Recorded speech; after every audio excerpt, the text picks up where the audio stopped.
আসন্ন ত্রয়োদশ জাতীয় সংসদ নির্বাচনে কুমিল্লা ৪ আসনে বিএনপির প্রার্থী মঞ্জুরুল আহসান মুন্সীর মনোনয়নপত্র বাতিল ঘোষণা করেছে নির্বাচন কমিশন। শনিবার বিকেলে তার প্রার্থিতা বাতিলের রায় দেয় সংস্থাটি। এর আগে ঋণখেলাপির অভিযোগ এনে মঞ্জুরুল আহসান মুন্সীর মনোনয়নপত্র বাতিলে ইসিতে আবেদন করেছিলেন আসনটির জাতীয় নাগরিক পার্টি এনসিপির প্রার্থী হাসনাত আব্দুল্লাহ। অন্যদিকে হাসনাত আব্দুল্লাহর প্রার্থিতার বিরুদ্ধে মঞ্জুরুল আহসান মুন্সীর করা আপিলটি খারিজ করা হয়েছে।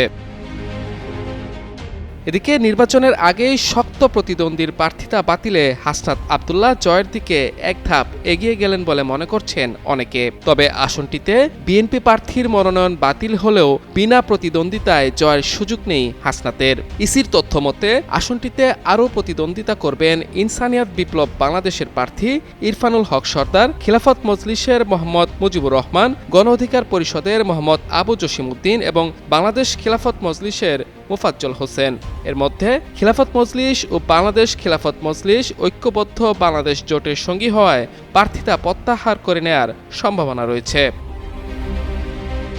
তবে এখনও বিএনপি প্রার্থী মঞ্জুরুল আহসান মুন্সীর প্রার্থিতা ফিরে পেতে হাইকোর্টে যাওয়ার সুযোগ রয়েছে। যদিও স্থানীয়রা মনে করছেন মঞ্জুরুল আহসানের প্রার্থিতা বাতিল হওয়ায় আসনটিতে ভোটের সমীকরণ বদলে গেছে।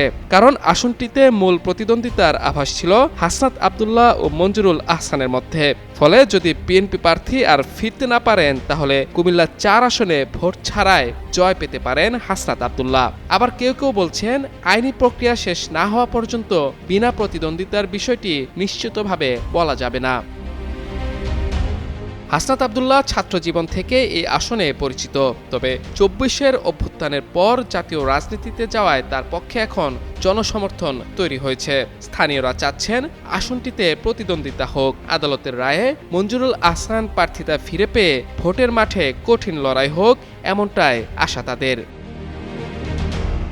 মাহমুদুর রহমান, যুগান্তর নিউজ।